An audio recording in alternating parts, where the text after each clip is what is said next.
Ja mä kulutin yleensä tommosen kanssa on leikitty puoli vuotta. Mä en sitä tiedä mitä on kaksi. Tulee just kaksi. Hänen kesken mä en tiedä mitä tässä on. Kovasti isoista purutyynistä tykkää. Jotain siellä on puolesta vuodesta. Ottaa tohon ihan purutyynistä on hyvä olla. Joo. Miten tää on aina? No niin. Kato, tulos tuohon vähän aurinkoa seisomaan, niin täällä on kivoja kuvia tuolla aurinkoa. Niin, juurikin. Varostit lohkarettavaa, sinne jäi tommonen yksi kivenmörikkö. Seisot vaan tukevasti, sinne otat tämmösen tukevan asennon, ja katsotaan, se koira pystyy työskentelemään.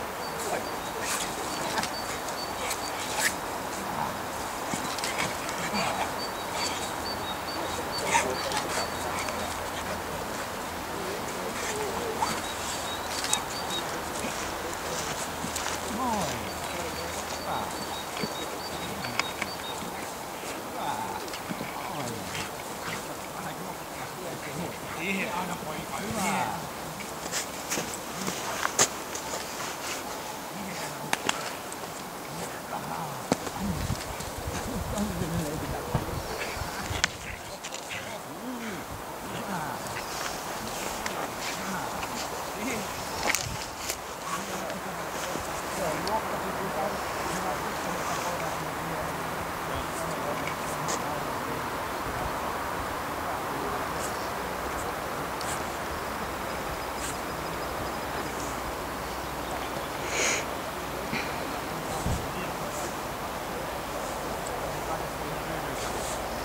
Irti.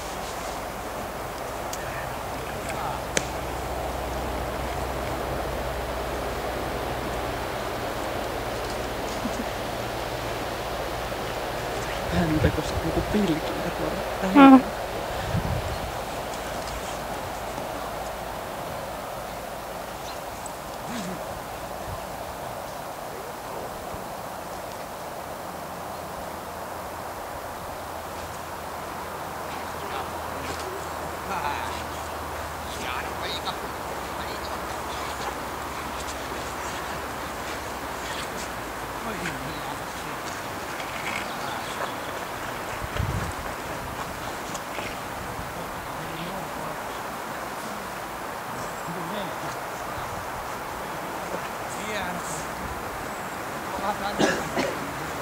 Ihan hirmustamaan, että se on tänttänyt, se ihan iso.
Se on käynyt niinku Aleksi ja Aleksista yhdessä.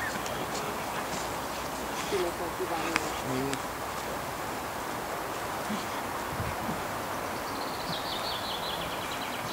Minä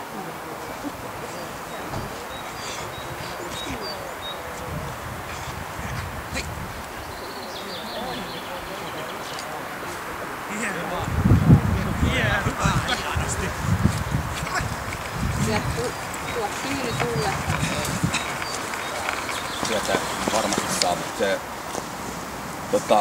mikä näkyy siinä, että se saalistaa hyvin aktiivisesti ja se tekee hyvät hyökkäykset tuohon puruun ja tulee täydelle otteelle. Sitten siellä näkyy se, että sillä ei ole tavallaan kehittynyt vielä tuo puolustus- tai aggressiopuoli ollenkaan niin puuttuu. Eli se puolustuskäyttäytyminen puuttuu kokonaan, että sitä ei oikeastaan voitu arvostella millään tavalla. Eli mistä sitten tietysti, mikä näkyy tuossa puruotteen arvostelussa, eli sehän tulee hyvälle otteelle ja täydelle otteelle, mutta ei pure mitenkään kauhean lujaa. Se on vielä siellä, kunhan se kasvaa vielä vuoden pari, tai sitten jos sitä treenataan enemmän, niin sitten se rupeaa näkymään siellä vasta. Mutta oikeastaan siinä pääpiirteittäin toi. Eli miten mä tänne merkkasin, viettitaso se ei ole mikään kauhean korkeaviettinen koira. Eli aika matalassa tilassa lähtee, syttyy kyllä jonkin verran joo, mutta siellä näkyy just tää, että se on hyvin kokematon, hyvin nuori, leikkisä koira. Ja saaliskäyttäytyminen sillä oli kohtalaisen hyvä. Se mitä saaliskäyttäytymiseen kuuluu, että siellä tulee se, että miten se saalistaa reagoi siihen saaliin liikkeeseen, miten se tekee ton hyökkäyksen siihen saaliin kiinni saamiseen ja miten se puree siihen. Näistä kolmesta periaatteessa koostuu tämä saaliskäyttäytyminen. Puolustuskäyttäytymistä ei, että se meni tuohon kohtuulliseen. Puolustuskäyttäytymistä sitä nyt ei voitu arvioida, että se ei sieltä tarjonnut mitään muuta kuin maahanmenoa ja ei sitä lähdetä sen enempää kiusaamaan siinä. Puruote oli kohtuullisen hyvä. Se tuli hyvälle otteelle ja purjet voisi purra lujempaa, mutta se taas tulee sen kautta, kun se puolustusalue avautuu, niin sieltä tulee sitä voimaa sinne. Ja toimintakyky se jäi tuohon kohtuullisen vähän alapuolelle, että näkyy just siellä, että tosin se on kokematon koira, eli vähän kun sitä yritti kuormittaa siinä, että katsoo, että pystyykö se sieltä vastaamaan mitenkään, niin sehän kävi irti siinä vihasta, että se tavallaan reagoi siihen aika voimakkaastikin. Mutta ei mitään ihmeellistä. Vuosia lisää ja kokemusta lisää ja treeniä lisää. Varmasti ihan mukava koira, että jos rupeaa harrastamaan, niin varsinkin tommosia, oikeastaan sillä pystyy harrastamaan melkein mitä vaan. Tässä vaiheessa suojelua vaikea sanoa, että miten pitkälle sitä pääsee. Mutta nyt on, niin ihan varmasti sillä pystyy reenaamaan. Tossa. Kiitos. Kiitos. Kiitos. Kiitos.